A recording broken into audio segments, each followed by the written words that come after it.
As the stars twinkled in the clear night sky, a group of friends gathered around a crackling campfire in the heart of the woods. The firelight danced on their faces, casting long shadows and illuminating the trees around them. The air was filled with the sweet scent of pine and the sound of crickets chirping in the distance.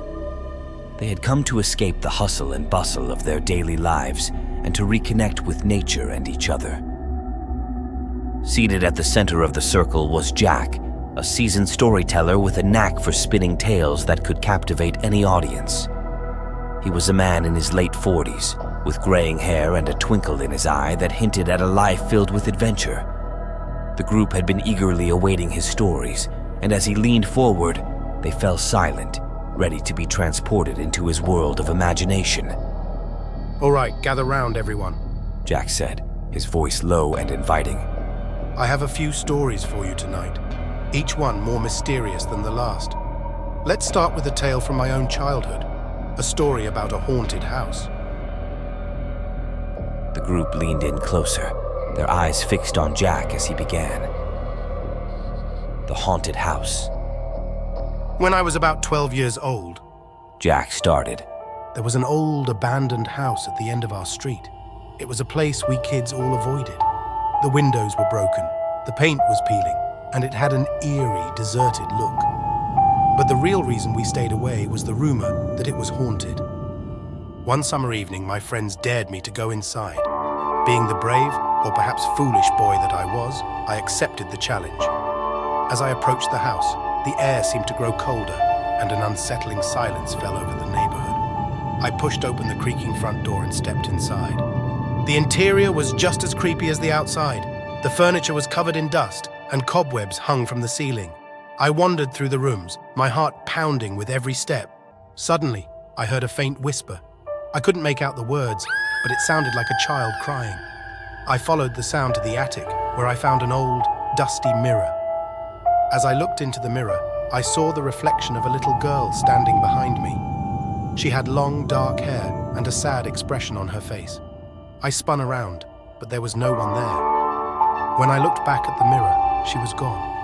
Terrified, I ran out of the house and never went back. To this day, I can't explain what I saw."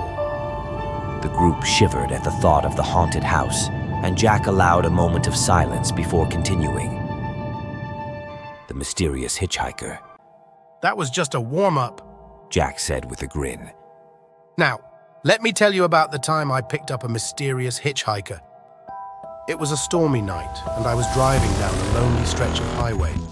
The rain was coming down in sheets, making it difficult to see the road. As I rounded a bend, I saw a figure standing by the side of the road, drenched and holding out a thumb. Feeling sorry for them, I pulled over and offered a ride. The hitchhiker was a young woman, shivering from the cold. She thanked me and got in, and we drove in silence for a while. She didn't say much, and I didn't press her for details. But as we drove, I noticed something strange. The rain seemed to pass right through her, as if she wasn't really there. After a few miles, she suddenly asked me to stop. "This is my stop," she said, pointing to an old, decrepit house by the side of the road. I pulled over, and she got out. But as soon as she stepped out of the car, she vanished into thin air. I was left sitting there, stunned, and wondering if I'd just given a ride to a ghost. The friends exchanged uneasy glances, feeling the weight of the eerie story settling over them.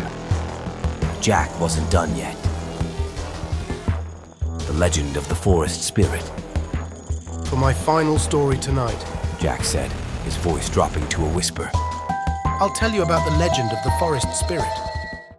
This forest we're camping in is said to be home to a guardian spirit, a protector of the woods. According to the legend, the spirit appears to those who are lost or in danger, guiding them to safety. But it's also said that the spirit doesn't take kindly to those who harm the forest. Years ago, a group of loggers came to this area, determined to cut down as many trees as they could. Despite warnings from the local villagers, they pressed on. One night, as they slept in their camp, a thick fog rolled in.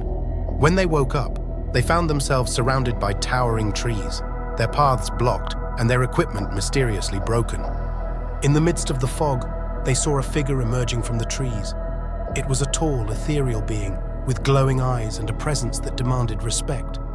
The spirit spoke to them, its voice echoing through the forest, warning them to leave and never return. Terrified, the loggers fled, abandoning their mission. They never spoke of the encounter again, but the villagers knew the truth. The forest spirit had protected its home once again. Jack leaned back, his stories complete. The campfire crackled, filling the silence with its comforting warmth. The friends sat in quiet contemplation, their minds filled with images of haunted houses, mysterious hitchhikers, and ancient forest spirits. Well, Jack said finally, I hope you enjoyed the stories. Remember, the world is full of mysteries, and sometimes the truth is stranger than fiction. Sleep tight, everyone. With that, they all settled into their sleeping bags, the stories lingering in their minds as they drifted off to sleep under the starry sky. The forest around them seemed to hum with a quiet magic, as if the spirit of Jack's tales had come alive in the night.